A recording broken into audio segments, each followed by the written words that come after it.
It was a quiet Sunday afternoon when something as ordinary as checking a paper map in my car somehow escalated into flashing police lights behind me. And even now, when I replay the sequence of events in my mind, it still feels slightly unreal, because at no point did I imagine that pulling over responsibly to confirm my route home would lead to being reported as suspicious in a neighborhood where I had never even stepped out of my vehicle. Earlier that day, I had been visiting a friend in a neighboring town, and because my phone battery had been draining unusually fast since the morning, I decided to conserve what little charge remained by not relying entirely on GPS navigation, and instead I pulled an old, folded road atlas from my glove compartment, something I had kept there for years out of habit and practicality, remembering how my father always insisted that a physical map was the most reliable backup in case technology failed. And while it might seem outdated in a world of digital navigation and real-time traffic updates, I have always appreciated the clarity of seeing entire regions spread out across paper,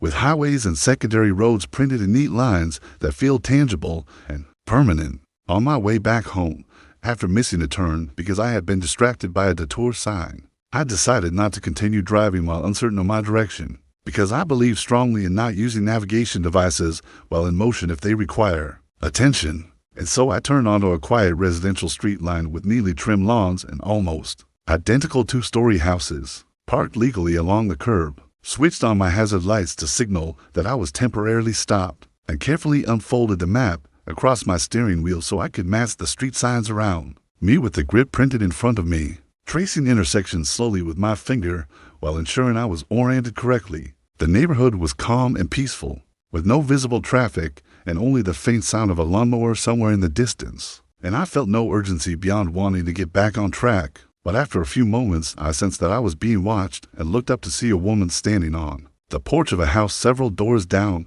staring directly at my car with an intensity that immediately shifted the atmosphere from relaxed to uneasy. And although I understood that an unfamiliar vehicle parked on a quiet street might attract curiosity, her posture suggested suspicion rather than simple observation, as her arms were crossed tightly across her chest and her expression seemed hardened with judgment. I tried to dismiss the feeling and continued scanning the map, folding and refolding sections to focus on the relevant area. But when I glanced up again, she had moved closer to the sidewalk and was now holding a phone to her ear, speaking animatedly while glancing in my direction and gesturing with her free hand toward my car, as if narrating a developing crisis. And a wave of disbelief washed over me as I realized that she might actually be calling the police over what she interpreted as suspicious behavior, even though the only evidence before her was a person consulting a printed road map in broad daylight. Within minutes, I saw a patrol car slowly turning onto the street, its presence both predictable and deeply unsettling,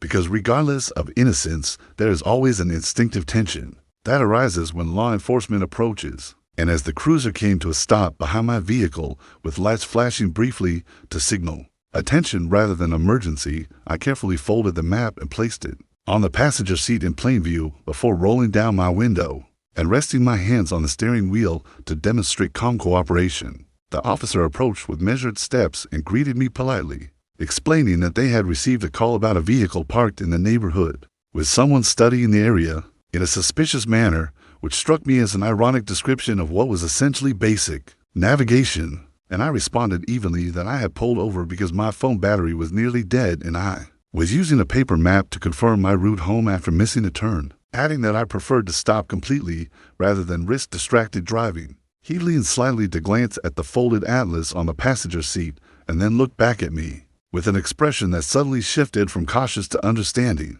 and he asked whether I lived nearby or was just passing through. And I explained that I lived in the next town and had simply chosen a quiet side street to safely check directions, which he acknowledged as reasonable and responsible, though he still requested identification as part of protocol. And I handed over my driver's license without hesitation, confident that it would confirm I was exactly who I claimed to be. While he returned to his cruiser to run the information, I noticed the woman standing on the sidewalk at a distance, arms still crossed and posture rigid as though expecting some dramatic revelation, and I felt a blend of embarrassment and frustration that such a trivial action had escalated into official scrutiny, not because I feared consequences, but because of the principle of being treated as a threat for something so harmless. And I reflected on how easily suspicion can override common sense when filtered through fear or entitlement. When the officer returned, he handed back my license and assured me that everything was fine, that there were no issues, and that there was nothing unlawful about using a paper map in one's vehicle,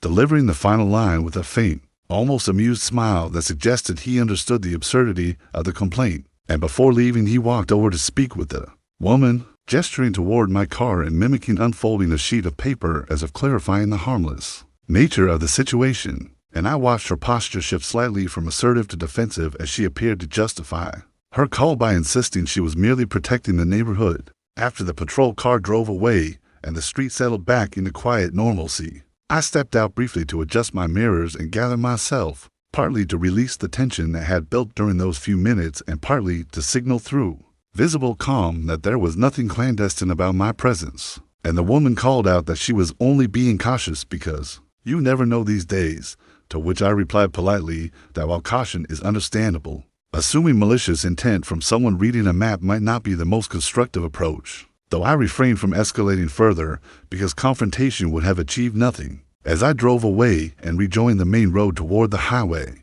I reflected on how the simple act of consulting a physical map, once an everyday occurrence for drivers everywhere, had become so rare that it appeared suspicious, and how modern reliance on smartphones had inadvertently created new expectations about what normal behavior looks like, to the point where deviation from digital norms could trigger alarm. And I felt a quiet determination not to let such misplaced suspicion alter my habits or erode my confidence in doing what I considered prudent and responsible. In the days that followed, I shared the story with friends who responded with disbelief and laughter, some joking that paper maps must now be classified as contraband. But beneath the humor was a shared recognition of how quickly minor misunderstandings can escalate when someone defaults to worst-case assumptions. And while I appreciated that the officer handled the matter professionally and without unnecessary escalation, the experience left me more aware of how perception shapes reaction in ways that can disrupt ordinary life. Despite the incident, I kept the map in my glove compartment and have continued to use it occasionally when needed, partly out of practicality and partly out of principle, because abandoning a harmless tool due to someone else's overreaction would feel like conceding to irrational fear. And each time I unfolded at a rest stop or quiet roadside, I am reminded of that afternoon and the realization that sometimes the most mundane actions can be misinterpreted in surprising ways. Yet the appropriate response remains the same: calm explanation, cooperation, and confidence in the innocence of one's behavior. Ultimately, what stayed with me was not anger, but perspective, an understanding that while vigilance has its place in maintaining community safety, it must be balanced with reason and context, because without that balance, even a folded piece of paper can be misconstrued as evidence of wrongdoing. And in a world where technology dominates expectations, perhaps the quiet act of tracing roads on a printed map serves as a reminder that not everything unfamiliar is dangerous, and that sometimes a person parked on a quiet street is not plotting harm, but simply finding their way home, navigating both geography and the unpredictable terrain of human assumption with patience and steady composure.